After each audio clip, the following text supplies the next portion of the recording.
Imagine acordar toda noite do mesmo sonho, com uma casa que você nunca viu na vida.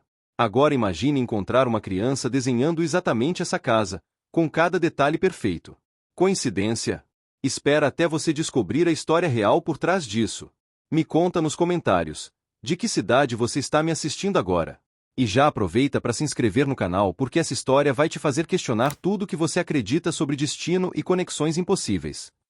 Marcos Valente acordou às 3 da manhã, o coração acelerado, a testa coberta de suor. A mesma casa. Sempre a mesma maldita casa. Por 5 meses consecutivos, todas as noites sem exceção, o bilionário sonhava com uma construção que jamais havia visto na vida real. Não era um pesadelo exatamente, não havia monstros, não havia perigo. Mas a intensidade da imagem, a clareza dos detalhes, a sensação de urgência que o acompanhava ao acordar, tudo isso estava consumindo lentamente. A casa tinha paredes de pedra irregular, cinzentas e desgastadas pelo tempo. Uma torre arredondada se erguia no lado esquerdo, com uma janela estreita no topo. As demais janelas eram assimétricas, como se tivessem sido adicionadas ao longo de gerações, cada uma em um momento diferente da história da construção. A porta principal era vermelha, um vermelho profundo, quase vinho, com detalhes intrincados em bronze que formavam padrões de folhas e vinhas entrelaçadas. Mas o que mais o fascinava era a árvore. Do lado direito da casa crescia uma árvore antiga, provavelmente centenária, com o tronco retorcido e galhos que se estendiam de forma quase impossível, como braços nodosos abraçando o telhado de ardósia escura. Nos sonhos, Marcos podia ouvir o vento sussurrando entre as folhas, um som melancólico que parecia carregar segredos de eras passadas. Marcos levantou-se da cama king size de seu penthouse em São Paulo. A vista da cidade se estendia diante dele através das paredes de vidro, milhões de luzes piscando na escuridão, cada uma representando uma vida, um sonho, uma história.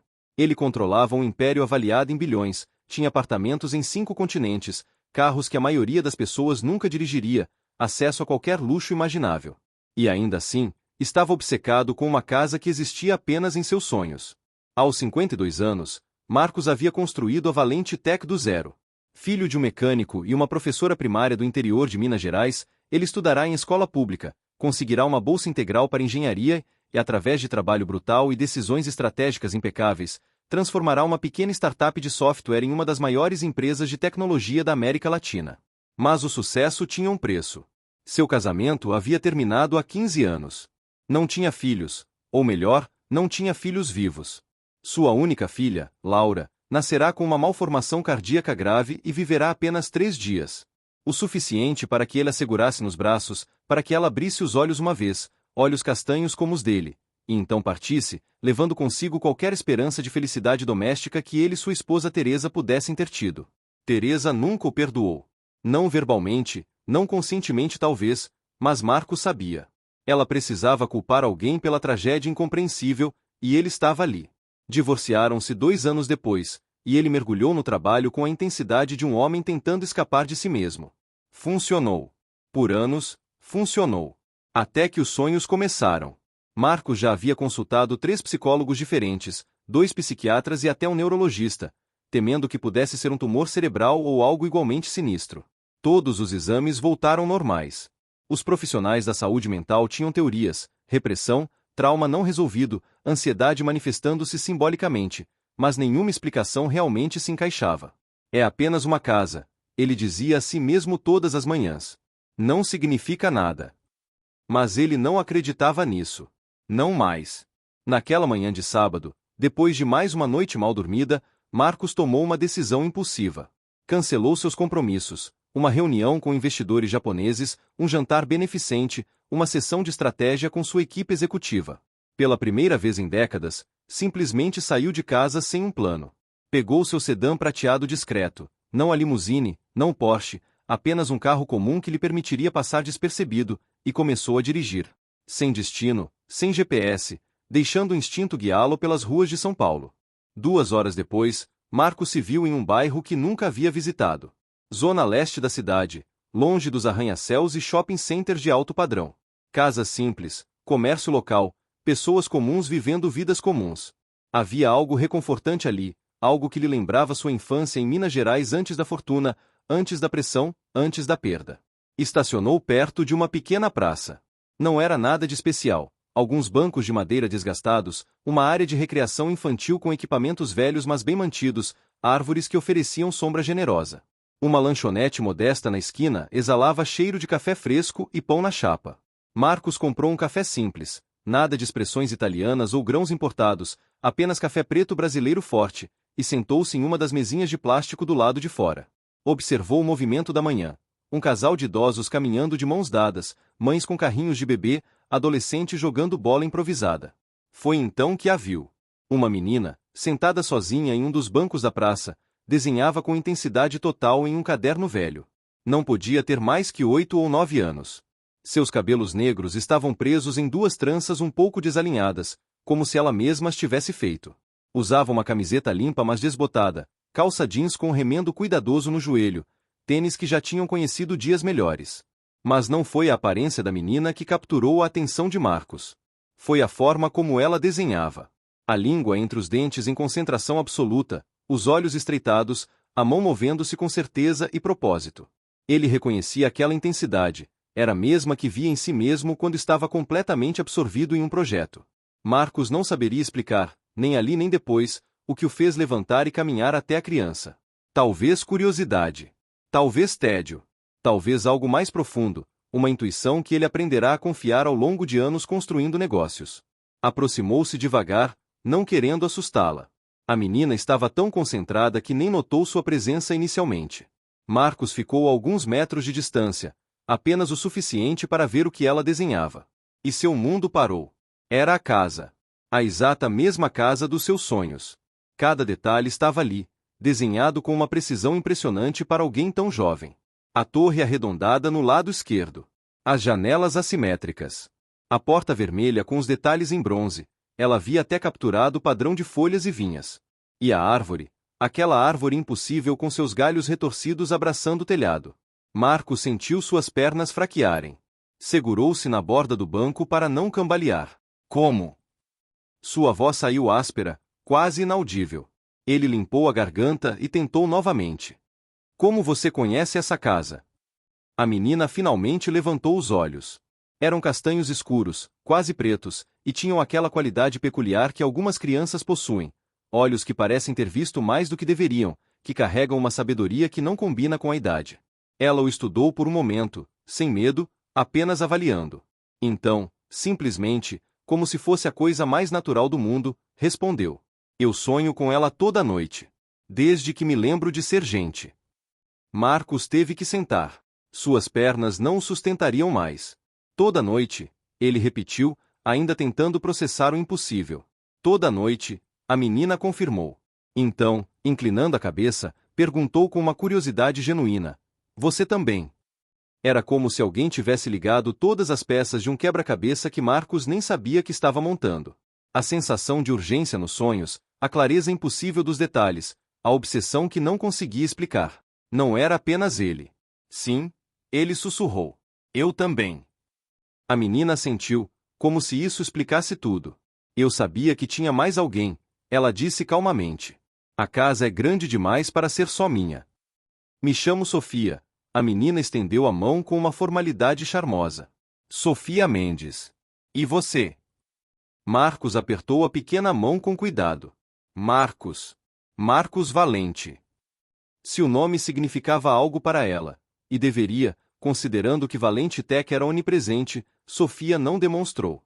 Talvez ela fosse jovem demais para acompanhar notícias de negócios. Ou talvez simplesmente não se importasse. Quer ver mais desenhos? Ela ofereceu, já folheando o caderno para trás. Marcos sentou-se ao lado dela no banco, sentindo-se surreal. Há 2 horas estava em seu penthouse multimilionário. Agora estava em uma praça simples, olhando desenhos de uma criança que aparentemente compartilhava seus sonhos impossíveis. O caderno estava repleto de desenhos da casa. Ângulos diferentes, estações diferentes. Em alguns, havia neve cobrindo o telhado. Em outros, flores selvagens cresciam ao redor das fundações.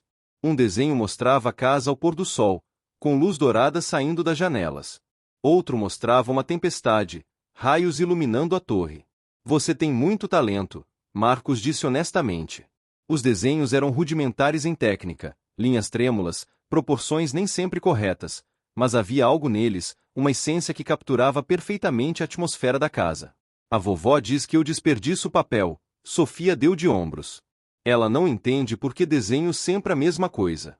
Diz que é obsessão doentia. Sua avó mora com você? Moro com ela, Sofia corrigiu. Meus pais morreram quando eu tinha 3 anos. Acidente de carro. Não me lembro deles direito, só em fotos. Ela disse isso com uma naturalidade que partiu o coração de Marcos. A vovó Carmen me criou sozinha. Ela é costureira, trabalha em casa. Conserta roupas das pessoas do bairro. E você tem esses sonhos desde quando? Sofia pensou, mordendo o lábio inferior. Sempre. Minha primeira memória de verdade não é de nada que aconteceu de dia. É da casa. Eu devia ter uns 4 anos, acho, e lembro de acordar e tentar desenhar a casa com giz de cera. Saiu horrível, ela riu. Melhorei desde então. Sim, melhorou, Marcos concordou, ainda estudando os desenhos. E nos seus sonhos, você entra na casa? Vê o interior. Sofia balançou a cabeça negativamente. Nunca. Eu sempre estou do lado de fora, olhando. É como se eu estivesse chegando em casa depois de uma longa viagem, sabe? Aquela sensação boa de finalmente estar onde você pertence. Mas sempre acordo antes de abrir a porta. Marco sabia exatamente o que ela queria dizer. Seus sonhos eram idênticos. Ele se via aproximando da casa, sentindo aquela mistura de alegria e saudade, estendendo a mão para a maçaneta de bronze da porta vermelha, e então acordava. Há quanto tempo você tem esses sonhos? Sofia perguntou, virando-se para encará-lo completamente. 5 meses. Começaram do nada, em julho. Julho, Sofia repetiu pensativa. Foi quando parou de chover depois daquele inverno longo. Lembro porque a vovó estava feliz de poder secar roupas no varal de novo. Eles ficaram em silêncio por um momento, cada um perdido em pensamentos. Você é rico, não é? Sofia finalmente perguntou, sem rodeios. Suas roupas são caras. Posso ver pela costura. A vovó me ensinou. Marcos olhou para sua camisa polo de linho e calça jeans. Eram de marcas de luxo, certamente, mas ele havia escolhido as peças mais discretas que possuía. Sou, ele admitiu. Muito rico, na verdade. E isso te faz feliz? A pergunta o atingiu com a força de um trem de carga. Crianças tinham essa habilidade desconcertante de ir direto ao ponto, de fazer perguntas que adultos aprenderam a evitar. Não, Marcos ouviu-se responder antes que pudesse pensar melhor. Não realmente.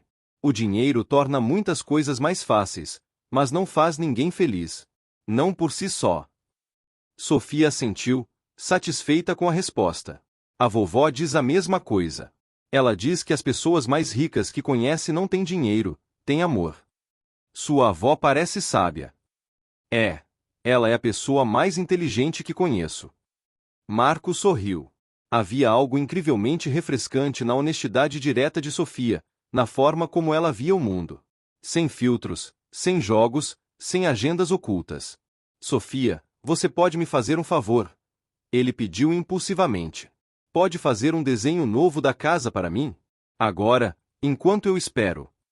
Ela olhou com curiosidade, mas concordou. Tudo bem. Mas por quê? Porque preciso ter certeza, Marcos disse honestamente. Preciso ter certeza de que não estou ficando louco, de que realmente estamos vendo a mesma coisa. Sofia virou para uma página em branco e começou a desenhar. Marcos observou fascinado enquanto a casa tomava forma sob suas mãos. Ela trabalhava de memória, sem hesitação, cada linha colocada com certeza. 15 minutos depois, entregou o caderno a ele. Era perfeita. Cada detalhe correspondia exatamente ao que Marcos via todas as noites. O número de janelas, o padrão da porta, até os galhos específicos da árvore que ele conseguia identificar individualmente em seus sonhos. É exatamente isso. Ele sussurrou. Exatamente. Eu sei, Sofia disse simplesmente. É sempre exatamente isso. A casa nunca muda. Marcos tirou o celular do bolso. Posso tirar uma foto do seu desenho? E, posso ter seu número? Ou o número da sua avó? Eu gostaria de falar com vocês de novo. Se você não se importar. Sofia franziu a testa, a primeira sombra de desconfiança cruzando seu rosto. Por quê? Você não é algum tipo de esquisito, é? Marcos não pôde evitar rir da cautela súbita. Bom, a menina tinha instintos saudáveis. Não, não sou. Mas entendo sua preocupação. Ele pensou por um momento. Que tal isso? Você pode dar o meu número para sua avó, e ela pode me ligar se quiser. Ou podem não ligar nada. Mas eu realmente gostaria de entender o que está acontecendo aqui. Porque nós dois sonhamos com a mesma casa. Sofia considerou isso. Tudo bem. Posso pedir para vovó te ligar. Mas ela vai querer saber quem você é de verdade. Diga a ela para pesquisar Marcos Valente na internet, ele sugeriu. Vai encontrar informações suficientes para saber que não sou nenhuma ameaça. E que tenho recursos para, talvez, ajudar a encontrar respostas. Você acha que consegue descobrir o que a casa significa? Vou tentar, Marcos prometeu. Com toda a força que eu tenho. Me chamo Sofia. A menina estendeu a mão com uma formalidade charmosa. Sofia Mendes. E você? Marcos apertou a pequena mão com cuidado. Marcos. Marcos Valente. Se o nome significava algo para ela, e deveria, considerando que Valente Tech era onipresente, Sofia não demonstrou. Talvez ela fosse jovem demais para acompanhar notícias de negócios. Ou talvez simplesmente não se importasse. Quer ver mais desenhos? Ela ofereceu, já folheando o caderno para trás. Marcos sentou-se ao lado dela no banco, sentindo-se surreal. Há 2 horas estava em seu penthouse multimilionário. Agora estava em uma praça simples, olhando desenhos de uma criança que aparentemente compartilhava seus sonhos impossíveis. O caderno estava repleto de desenhos da casa.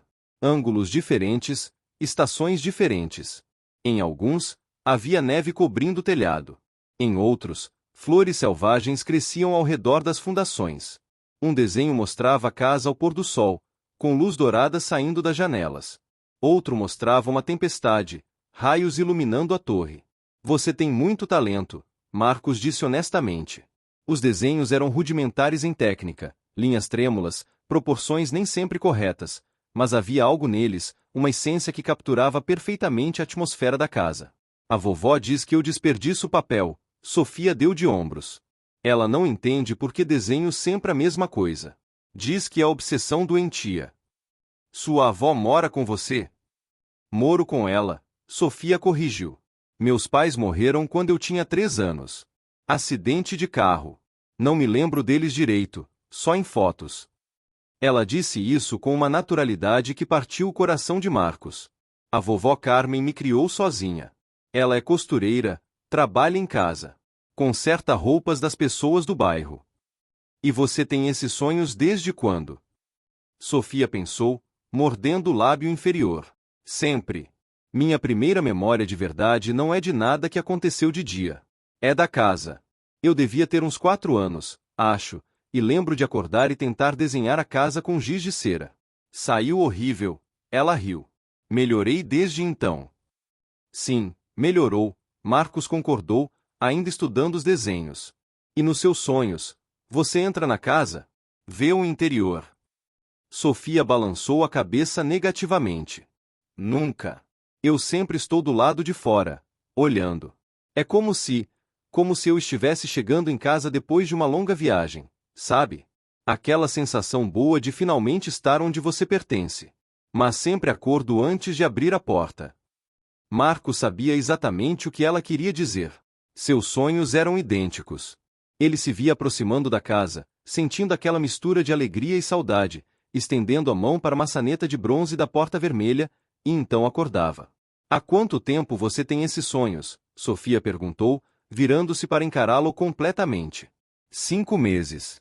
Começaram do nada, em julho. Julho, Sofia repetiu pensativa. Foi quando parou de chover depois daquele inverno longo. Lembro porque a vovó estava feliz de poder secar roupas no varal de novo. Eles ficaram em silêncio por um momento, cada um perdido em pensamentos. Você é rico, não é? Sofia finalmente perguntou, sem rodeios. Suas roupas são caras. Posso ver pela costura. A vovó me ensinou. Marcos olhou para sua camisa polo de linho e calça jeans. Eram de marcas de luxo, certamente, mas ele havia escolhido as peças mais discretas que possuía. Sou, ele admitiu, muito rico, na verdade. E isso te faz feliz? A pergunta o atingiu com a força de um trem de carga. Crianças tinham essa habilidade desconcertante de ir direto ao ponto, de fazer perguntas que adultos aprenderam a evitar. Não, Marcos ouviu-se responder antes que pudesse pensar melhor. Não realmente. O dinheiro torna muitas coisas mais fáceis, mas não faz ninguém feliz. Não por si só. Sofia assentiu, satisfeita com a resposta. A vovó diz a mesma coisa. Ela diz que as pessoas mais ricas que conhece não têm dinheiro, têm amor. Sua avó parece sábia. Ela é a pessoa mais inteligente que conheço. Marcos sorriu. Havia algo incrivelmente refrescante na honestidade direta de Sofia, na forma como ela via o mundo. Sem filtros, sem jogos, sem agendas ocultas. Sofia, você pode me fazer um favor? Ele pediu impulsivamente. Pode fazer um desenho novo da casa para mim? Agora, enquanto eu espero. Ela olhou com curiosidade, mas concordou. Tudo bem. Mas por quê? Porque preciso ter certeza, Marcos disse honestamente. Preciso ter certeza de que não estou ficando louco, de que realmente estamos vendo a mesma coisa. Sofia virou para uma página em branco e começou a desenhar. Marcos observou fascinado enquanto a casa tomava forma sob suas mãos. Ela trabalhava de memória, sem hesitação, cada linha colocada com certeza. 15 minutos depois, entregou o caderno a ele. Era perfeita. Cada detalhe correspondia exatamente ao que Marcos via todas as noites. O número de janelas, o padrão da porta, até os galhos específicos da árvore que ele conseguia identificar individualmente em seus sonhos. É exatamente isso, ele sussurrou. Exatamente. Eu sei, Sofia disse simplesmente. É sempre exatamente isso. A casa nunca muda. Marcos tirou o celular do bolso. Posso tirar uma foto do seu desenho? E posso ter seu número? Ou o número da sua avó? Eu gostaria de falar com vocês de novo. Se você não se importar. Sofia franziu a testa, a primeira sombra de desconfiança cruzando seu rosto. Por quê? Você não é algum tipo de esquisito, é? Marcos não pôde evitar rir da cautela súbita. Bom, a menina tinha instintos saudáveis. Não sou. Mas entendo sua preocupação. Ele pensou por um momento. Que tal isso? Você pode dar o meu número para sua avó, e ela pode me ligar se quiser. Ou podem não ligar nada. Mas eu realmente gostaria de entender o que está acontecendo aqui. Porque nós dois sonhamos com a mesma casa.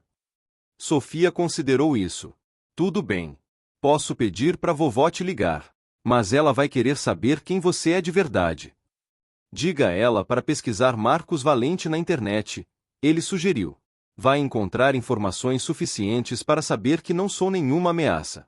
E que tenho recursos para, talvez, ajudar a encontrar respostas. Você acha que consegue descobrir o que a casa significa? Vou tentar, Marcos prometeu. Com toda a força que eu tenho. Dona Carmen ligou naquela mesma noite. Marcos estava em seu escritório em casa, cercado por livros sobre sonhos, psicologia junguiana, arquitetura histórica, qualquer coisa que pudesse oferecer uma pista. Senhor Valente, a voz dela era cautelosa mas educada. Minha neta me disse que o senhor tem os mesmos sonhos que ela. Sobre uma casa. Sim, senhora. Sei que deve parecer estranho. Estranho é pouco, ela interrompeu. Mas pesquisei sobre o senhor. O senhor é quem diz ser. E Sofia? Bem, ela é uma boa juíza de caráter. Se ela confiou no senhor, eu vou dar o benefício da dúvida. Mas se o senhor tentar qualquer coisa. Não vou, Marcos a tranquilizou. Dona Carmen, posso visitá-las amanhã? Gostaria de conversar mais sobre isso, se vocês permitirem. E gostaria de oferecer ajuda para investigar o que está acontecendo. Houve uma pausa longa.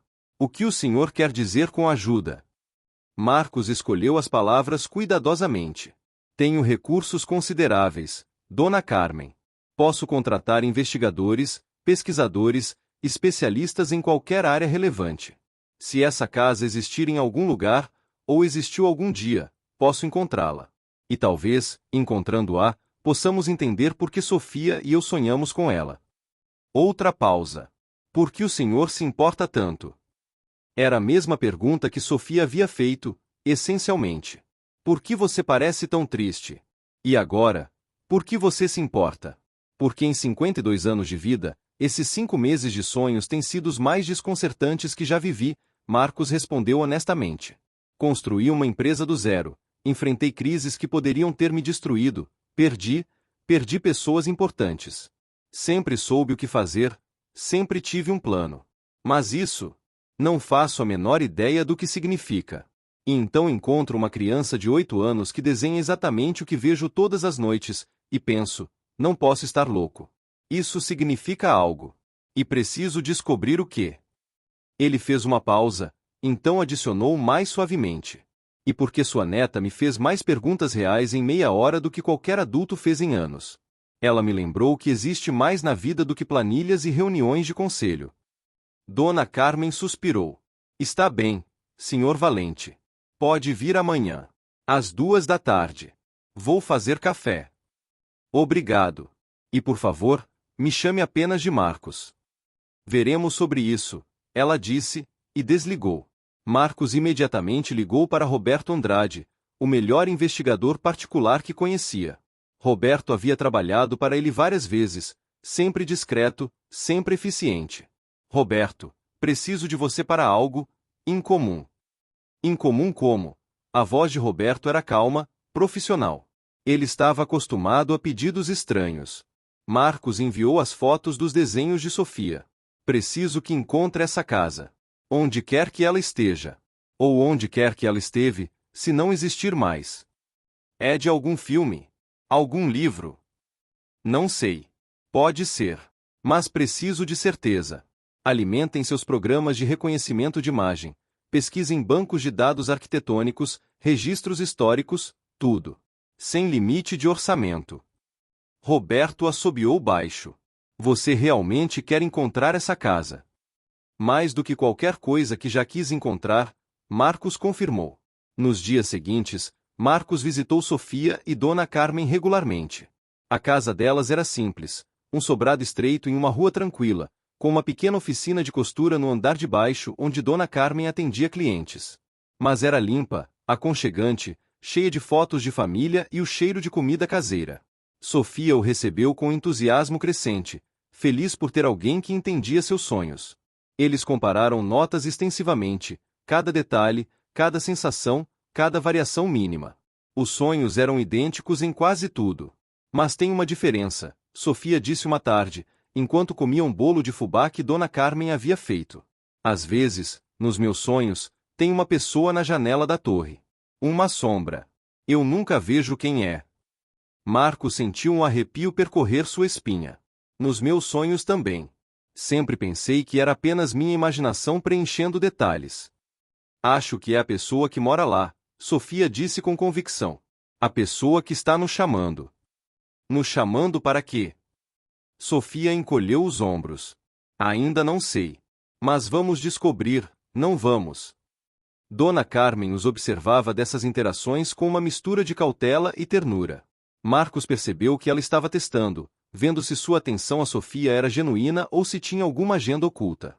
Ele não se importou. Deixou que ela olhasse, que fizesse perguntas, que investigasse sua vida tanto quanto quisesse. E lentamente, algo mudou em Marcos. Aquelas visitas à casa simples de Dona Carmen e Sofia, aquelas tardes passadas conversando sobre sonhos impossíveis e comendo bolo caseiro, trouxeram algo de volta para sua vida que ele não percebia estar faltando: leveza. Propósito que não estava ligado a lucro. Conexão humana real. Sofia o fazia rir.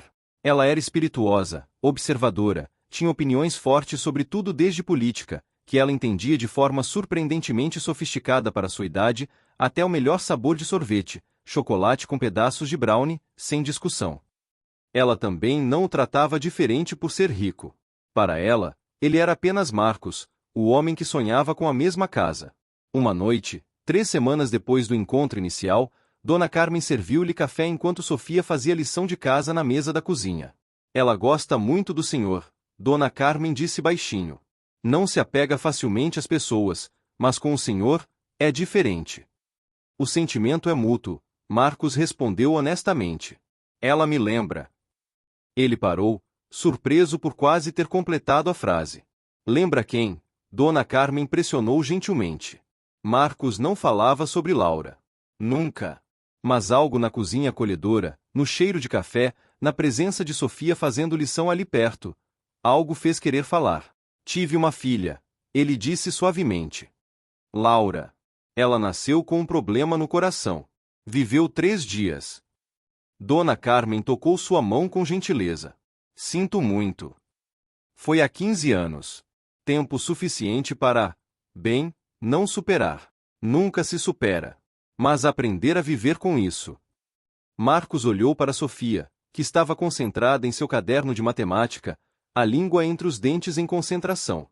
Sofia tem a mesma idade que Laura teria agora. E os sonhos começaram 5 meses atrás. No aniversário que Laura teria feito. Eu não tinha percebido a data até depois, mas sim, foi exatamente naquele dia.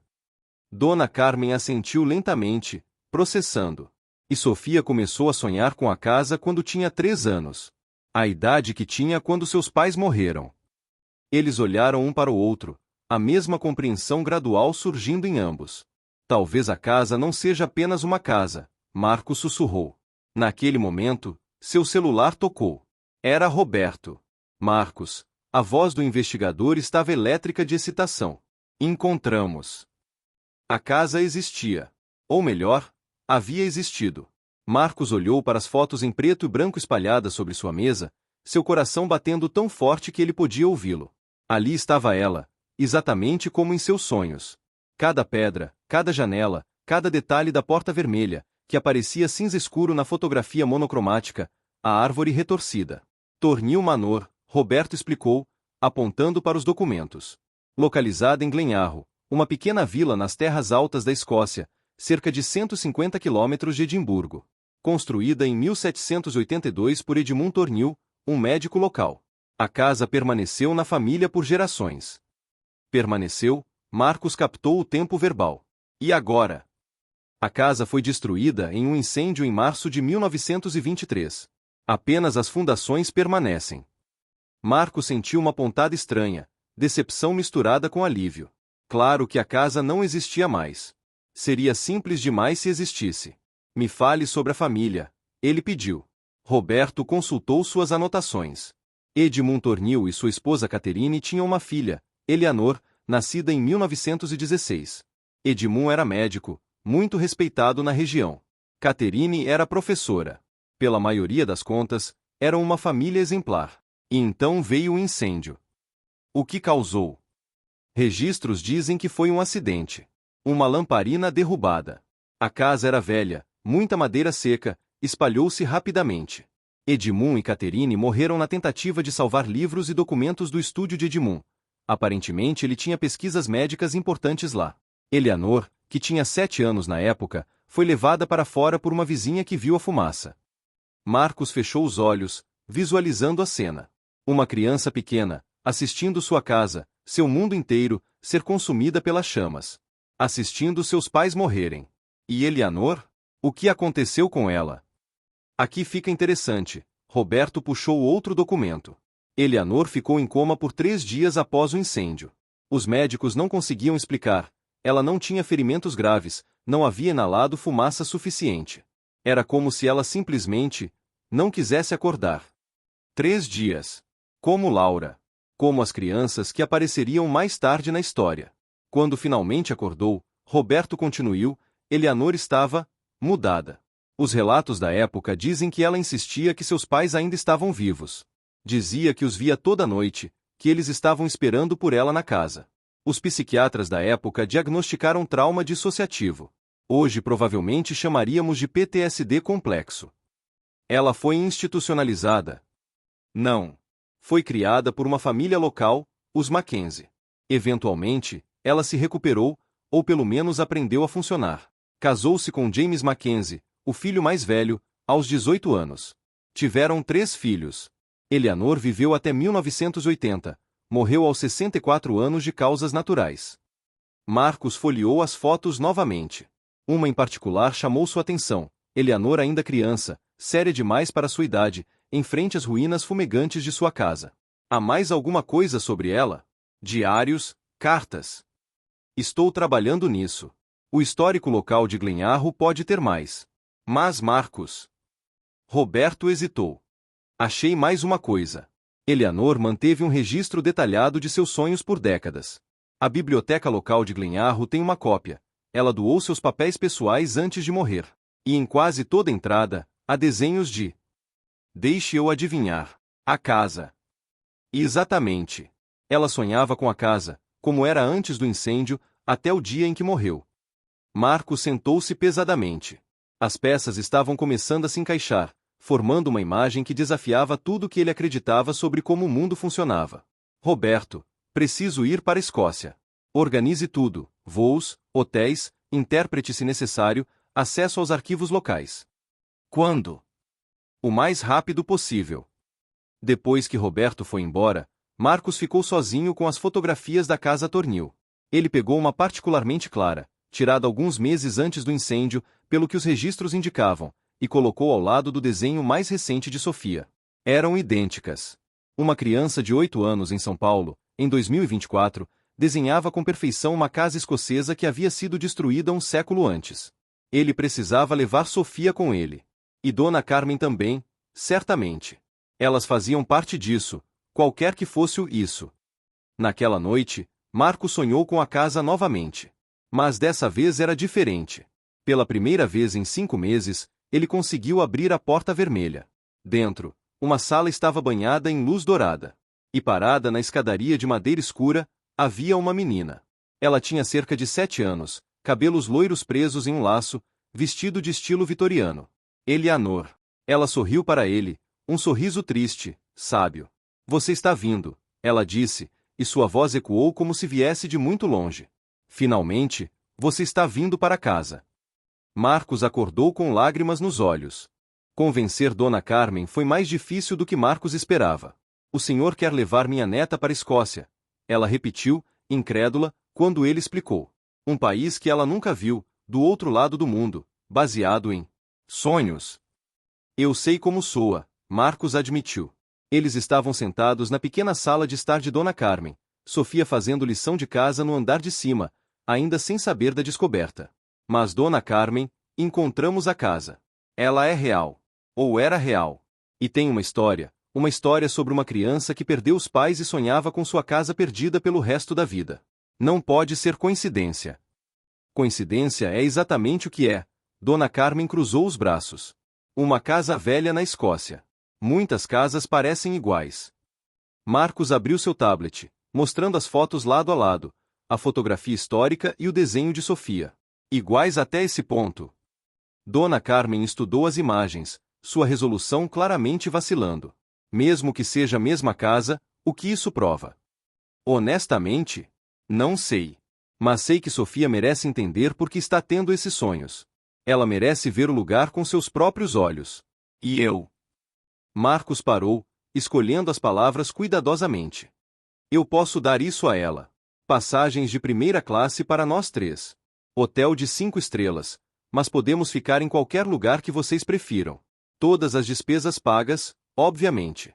Uma semana, talvez 2. Tempo suficiente para visitar o local, pesquisar nos arquivos locais, entender a história. E se Sofia ficar assustada? E se isso piorar os sonhos? Então voltamos imediatamente, Marcos prometeu. Ao primeiro sinal de angústia, voltamos para casa. Mas Dona Carmen... Ele se inclinou para a frente, tentando transmitir a urgência que sentia. Não acho que isso vai assustá-la. Acho que vai completar algo. Para ela e para mim. Dona Carmen o estudou por um longo momento. Por que o senhor está fazendo tudo isso? De verdade. Não me dê respostas sobre descobrir o significado dos sonhos. Quero saber por que isso importa tanto para o senhor. Marcos respirou fundo. Porque nos últimos 15 anos, desde que perdi minha filha, tenho vivido apenas meio vivo. Trabalho, ganho dinheiro, tomo decisões de negócios. Mas não sinto. Não me conecto. Não tenho propósito além do lucro. Ele olhou para a escada, onde podiam ouvir Sofia cantarolando suavemente enquanto estudava. E então conheci sua neta. E ela me fez uma pergunta simples: por que você parece tão triste? Ninguém havia me perguntado isso em anos. Todos apenas veem o sucesso, o dinheiro. Sofia me viu. Ele voltou seu olhar para Dona Carmen. E esses sonhos, essa casa, Eleanor Tornil, tudo isso é sobre perda, não é? Sobre crianças que perderam pais, pais que perderam filhos, lares que foram destruídos. E de alguma forma, através do tempo e do espaço, estamos todos conectados por essa casa. Preciso entender isso. Preciso saber se há um significado, se há um motivo pelo qual estou sonhando com isso agora, 15 anos depois de perder Laura. E Sofia? Ela é parte disso. Ela sempre foi. Dona Carmen limpou as lágrimas que escorriam silenciosamente por seu rosto. Se eu deixar vocês irem, ela disse finalmente, não é porque acredito em sonhos mágicos ou destino. É porque vejo que o Senhor se importa genuinamente com minha neta.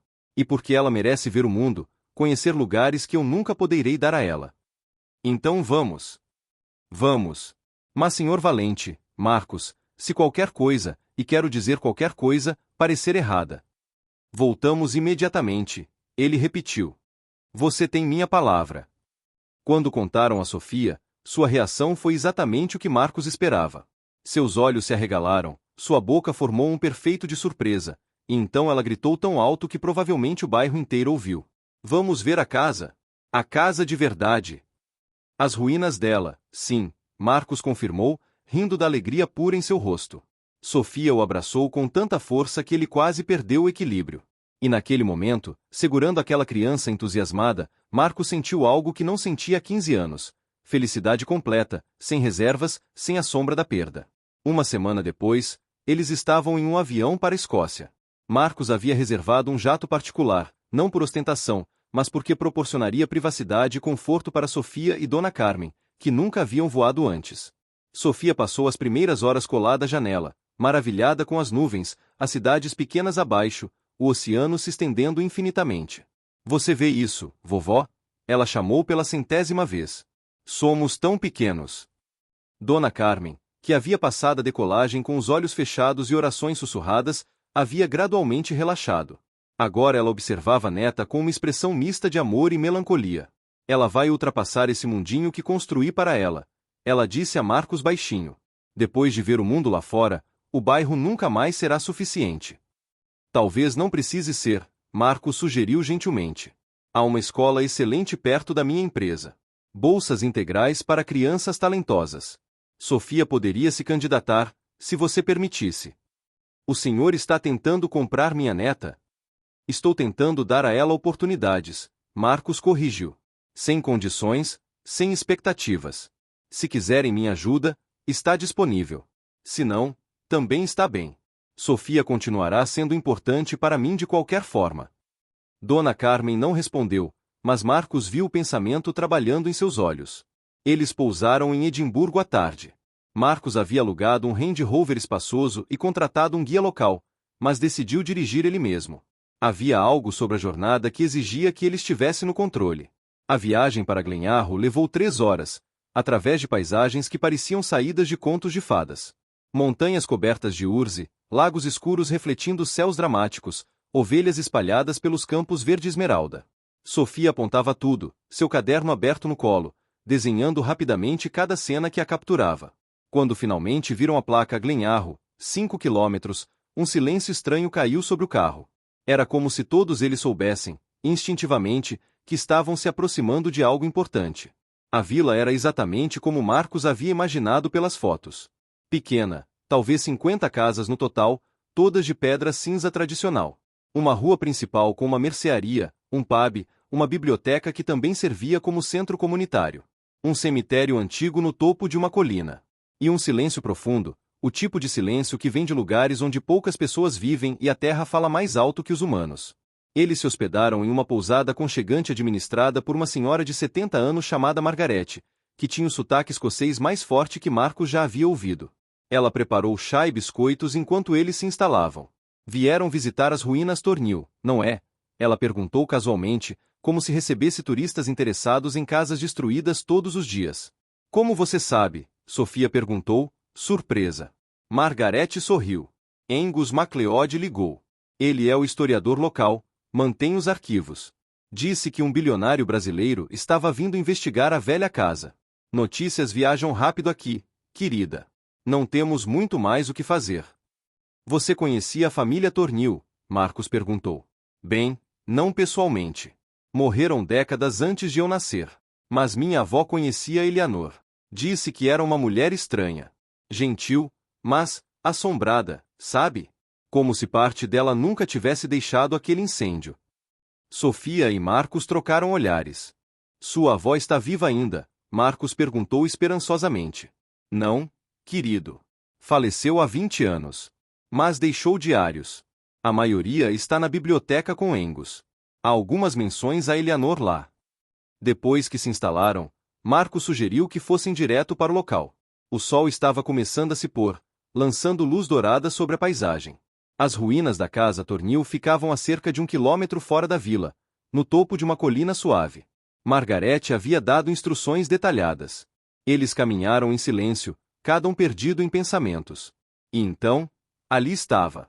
Não era muito, apenas fundações de pedra e parte de uma parede ainda de pé, com uma janela vazia olhando para o nada.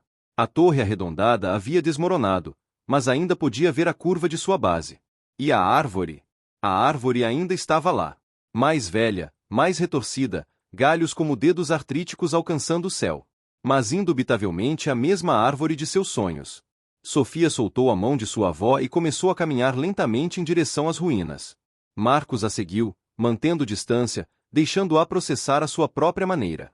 Ela caminhou pelo perímetro das fundações, uma mão estendida, dedos roçando as pedras antigas. Parou onde teria sido a porta principal.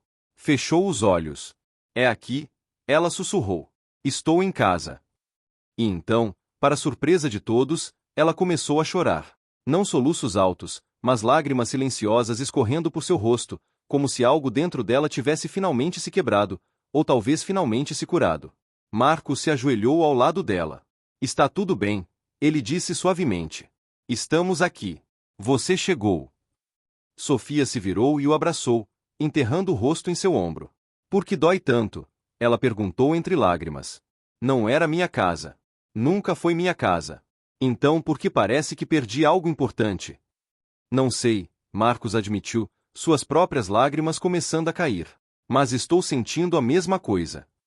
Eles ficaram ali enquanto o sol se punha, 3 pessoas de um país distante, chorando pelas ruínas de uma casa que nunca conheceram, mas que de alguma forma sempre souberam.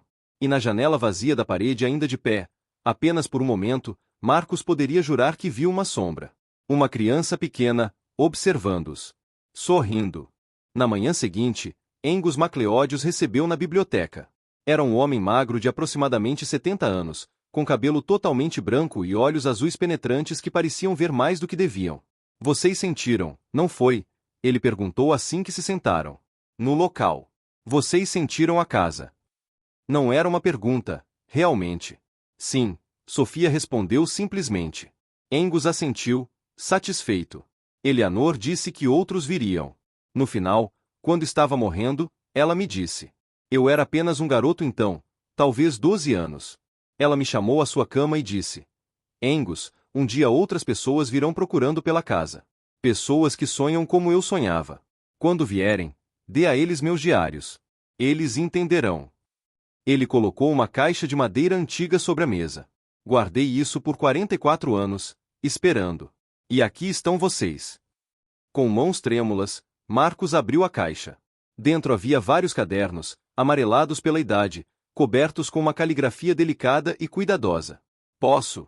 Ele perguntou. É por isso que ela os guardou, Angus disse. Para vocês. Marcos abriu o primeiro caderno. A primeira entrada era datada de 1924, um ano após o incêndio. Eleanor tinha 8 anos quando escreveu. Sonhei com a casa novamente. Mamãe estava na janela da torre, acenando. Papai estava no jardim, cuidando de suas rosas. Quando tento lhes dizer que a casa pegou fogo, eles sorriem e dizem que está tudo bem, que sempre haverá uma casa. Não entendo o que isso significa. Entrada após entrada, ano após ano, Eleanor documentava seus sonhos. E lentamente, um padrão emergiu. Ela não sonhava apenas com seus pais. Ela sonhava com outras pessoas, pessoas que ela não conhecia, pessoas de diferentes eras, diferentes lugares. E todas elas estavam procurando por algo que haviam perdido. Em uma entrada de 1945, ela escreveu: Hoje no sonho havia um soldado na porta. Ele procurava sua esposa e filho que morreram durante a guerra. Eu disse a ele que eles não estavam em minha casa, mas ele insistiu em olhar. Quando abri a porta para ele, a casa estava diferente. Não era mais a casa de minha infância. Era outra casa, também destruída, também queimada. Acho que a casa é muitas casas. Acho que é todas as casas que já foram perdidas. E em 1970, alguns meses após a morte de seu próprio filho James aos 3 anos. Agora entendo. A casa não é um lugar. É uma ponte. É onde aqueles que perdemos esperam, e onde aqueles de nós que permanecemos podem encontrá-los, por um momento, em sonhos. Perdi meu filho, como perdi meus pais. Mas na casa, todos nós estamos juntos. Todos nós estamos inteiros. Sofia lia por cima do ombro de Marcos, sua pequena mão segurando o braço dele.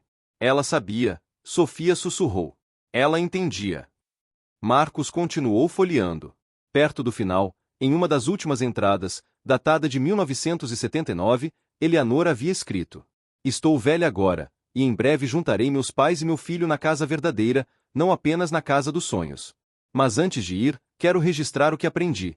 A casa aparece para aqueles que conhecem uma perda específica, a perda de família jovem, vida cortada muito cedo. Aparece quando essa perda está começando a ser reconhecida, quando a dor está pronta para se transformar em algo mais. A casa é um convite para lembrar, para sentir, para finalmente deixar ir. Outros virão que sonham com a casa. Talvez daqui a anos, talvez de lugares distantes. Quando vierem, digam a eles: vocês não estão loucos. Vocês foram escolhidos para se lembrar. E quando se lembrarem completamente, quando sentirem completamente, vocês serão livres para construir novas casas, não apenas em sonhos, mas em vida. Marcos teve que parar de ler. As lágrimas embaçavam sua visão. Ela está falando conosco, ele disse em voz estrangulada. Através de um século, ela está falando diretamente conosco. Engo serviu chá para todos com mãos gentis. Eleanor era especial, ele disse suavemente. Não no sentido místico, embora talvez houvesse algo disso também.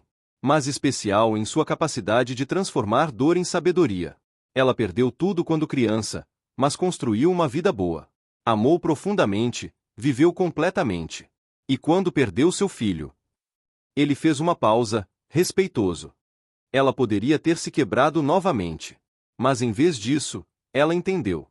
Entendeu que a perda faz parte do amor, que a dor é o preço que pagamos por nos importar. E a casa? Dona Carmen perguntou, falando pela primeira vez. O que a casa representa realmente? Lar, Angus disse simplesmente. Não um edifício físico, mas a ideia de lar, de pertencimento, de amor que transcende morte e tempo. Ele olhou para Sofia. Você perdeu seus pais muito jovem. Jovem demais para se lembrar direito, mas velho o suficiente para sentir a perda em algum lugar profundo dentro de você. Então ele se virou para Marcos. E você perdeu uma filha. 3 dias. Mal teve tempo para conhecê-la, mas tempo suficiente para amá-la completamente. E você passou 15 anos correndo dessa dor, construindo impérios de negócios em vez de processar o luto. Marcos não conseguia falar. Angus havia resumido toda sua vida em 2 frases. A casa veio até vocês porque vocês precisavam. Angus continuou. Precisavam de um lugar seguro para finalmente sentir, para finalmente lembrar, para finalmente começar a curar. E os trouxe juntos por quê? Ele sorriu, porque a cura raramente acontece sozinha. Sofia levantou os olhos para Marcos. Você vai me adotar? Ela perguntou de repente, aquela honestidade direta de criança que não sabe como dançar em torno do que realmente importa. A pergunta chocou Marcos. Não porque não tivesse pensado nisso, ele havia, constantemente, nas últimas semanas. Mas porque não imaginava que Sofia já soubesse, já entendesse o que estava acontecendo entre eles. Isso é. Ele olhou para Dona Carmen, desesperado. Não quero ultrapassar limites. Vocês são uma família, vocês têm uma vida. Senhor Marcos, Dona Carmen o interrompeu, suas próprias lágrimas finalmente caindo. Cuidei de Sofia da melhor forma que pude. Mas não sou jovem. Não posso dar a ela tudo o que merece, todos os lugares que deveria ver, todas as oportunidades que deveria ter. E você? Ela fez uma pausa, escolhendo as palavras. Você a ama. Vejo como olha para ela. Como se ela fosse sua própria filha. Não Laura. Nunca será Laura, e nem deveria ser. Mas sua filha, mesmo assim. Marcos se ajoelhou diante de Sofia, segurando suas pequenas mãos. Se sua avó permitir, se você quiser, então sim. Sim, eu quero adotá-la. Quero ser seu pai. Não para substituir seus pais verdadeiros, ninguém poderia fazer isso. Mas para estar aqui agora, para lhe dar um lar, para... Sofia o abraçou antes que ele pudesse terminar. Eu quero, ela disse em seu ouvido. Quero que você seja meu pai. Ali, em uma pequena biblioteca em uma vila escocesa, cercados por diários de uma mulher que morrera décadas antes, uma nova família começou a se formar. Não pela biologia, mas pela escolha. Não apesar da perda, mas por causa dela. 6 meses depois, Marcos estava no palco em um evento de caridade em São Paulo. Ao seu lado estava Sofia, agora oficialmente Sofia Valente Mendes, vestindo um vestido elegante mas confortável que ela havia escolhido, com muita opinião sobre cores e estilos. Dona Carmen estava na primeira fila, alternando entre orgulho e lágrimas. Hoje, Marcos anunciou para a plateia de centenas de empresários, filantropos e jornalistas: temos a honra de inaugurar o Instituto Eleanor Tornil. A tela atrás dele acendeu, mostrando um desenho, o desenho de Sofia da Casa Tornil, agora o logotipo oficial do Instituto. Esta organização é dedicada a 2 missões, Marcos continuou. Primeiro, fornecer apoio abrangente para famílias que perderam filhos pequenos, luto-terapia, grupos de apoio, assistência financeira se necessário. Porque entendo, pessoalmente, como essa perda pode ser devastadora. Como pode paralisar você, impedi-lo de viver plenamente. Ele olhou para Sofia, que lhe deu um sorriso encorajador. E segundo, fornecer suporte para crianças órfãs, especialmente aquelas que perderam pais jovens. Bolsas de estudos, mentoria, oportunidades que possam não ter de outra forma. Porque também entendo, através da minha filha Sofia, como é crescer sem pais, como é carregar essa perda específica. Houve aplausos, mas Marcos continuou. Muitos perguntaram por que Eleanor Tornil. Quem era ela? Ele contou a história então, condensada, mas verdadeira. A Casa dos Sonhos, o encontro impossível com Sofia, a viagem para a Escócia, a descoberta dos diários. Eleanor Tornil perdeu seus pais aos 7 anos em um incêndio. Passou o resto de sua vida sonhando com a casa que foi destruída, mas também passou sua vida construindo um novo lar para si mesma. Ela casou, teve filhos, amou profundamente. Quando perdeu seu próprio filho, ela não deixou que a perda destruísse. Em vez disso, ela transformou dor em sabedoria, e essa sabedoria ela deixou para outros que viriam depois. Marcos fez uma pausa, olhando ao redor da sala. Todos nós temos casas que perdemos. Não estou falando de edifícios.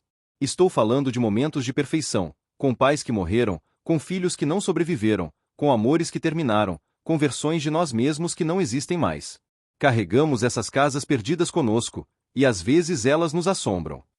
Mas Eleanor nos ensinou que a casa dos sonhos não é sobre viver no passado. É sobre reconhecer o que perdemos, honrá-lo, e então construir novamente. Construir novas casas, com novas pessoas, sem esquecer as antigas, mas também sem ficar preso nelas. Sofia se juntou a ele no microfone. Marcos havia oferecido deixá-la fora dos holofotes, mas ela insistiu em falar. Eu costumava sonhar com uma casa toda noite, ela disse com uma voz clara que surpreendeu até ela mesma. Não sabia por quê. Não sabia o que significava. Mas agora sei. A casa era onde meus pais estavam, em algum lugar dentro de mim. E encontrar essa casa, encontrar a casa de verdade na Escócia, me ajudou a entender que não preciso mais sonhar com ela. Porque tenho uma nova casa agora. Com meu pai Marcos, com a vovó Carmen, com todos os nossos amigos. E talvez algum dia, outras crianças que perderam pais também encontrem novas casas. Isso é o que o Instituto faz. A ovação foi longa e alta. Mas Marcos mal a ouviu. Estava olhando para sua filha, maravilhado com sua coragem, sua articulação, sua sabedoria. Nos meses seguintes, o Instituto Eleanor Tornil cresceu além do que Marcos esperava. Eles estabeleceram 5 centros em diferentes cidades, cada um oferecendo terapia de luto, grupos de apoio e programas de mentoria. Centenas de famílias foram ajudadas. Dezenas de crianças órfãs receberam bolsas de estudo. E, estranhamente, Maravilhosamente, algumas dessas crianças mencionaram sonhar com casas. Não necessariamente a casa Tornil, cada uma tinha sua própria casa de sonhos, sua própria arquitetura de perda. Mas o padrão estava lá, esse fenômeno estranho e inexplicável que conectava pessoas através de sonhos compartilhados de lares perdidos. Marcos começou a documentar esses casos, trabalhando com psicólogos e pesquisadores para entender o fenômeno. Não chegaram a conclusões definitivas, o cérebro humano ainda guarda muitos mistérios, mas a evidência anedótica era inegável. Perda de entes queridos muito jovens, especialmente pais ou filhos, às vezes manifestava-se em sonhos recorrentes de casas. Talvez fosse trauma. Talvez fosse o subconsciente processando o luto. Ou talvez, apenas talvez, Eleanor estava certa. Talvez houvesse algo mais, algo que a ciência ainda não podia explicar. Sofia agora tinha 9 anos e estava prosperando. Estudava em uma escola particular excelente, tinha um quarto enorme na nova casa de Marcos, embora passasse a maioria dos finais de semana com Dona Carmen, que havia se mudado para uma casa confortável na mesma rua. Ela ainda desenhava, mas agora desenhava outras coisas também. Paisagens brasileiras, cenas de Glenarro, retratos de família. E sim, às vezes ainda desenhava a casa Tornil. Mas não mais com obsessão. Agora era apenas uma casa entre muitas, uma memória importante mas não uma prisão. Quanto a Marcos, os sonhos haviam mudado. Ele ainda sonhava com a casa ocasionalmente, mas agora quando abria a porta vermelha, a casa estava cheia de luz e vida. Às vezes Laura estava lá, não como o bebê que conhecera por 3 dias, mas como a menina de 8 anos que ela teria sido. Ela corria pelos corredores, ria, brincava com Sofia em uma versão onírica onde ambas podiam existir juntas. Marcos acordava desses sonhos não com tristeza, mas com paz. Laura estava bem, onde quer que estivesse. E ele estava bem aqui, com a filha que o destino, ou os sonhos, ou Eleanor Tornil através do tempo, havia lhe dado. 2 anos após a inauguração do Instituto, Marcos, Sofia e Dona Carmen voltaram a Glenarro. Angus os recebeu como velhos amigos, que de fato eram. Eles haviam mantido contato regular, e Angus havia se tornado uma espécie de avô honorário para Sofia.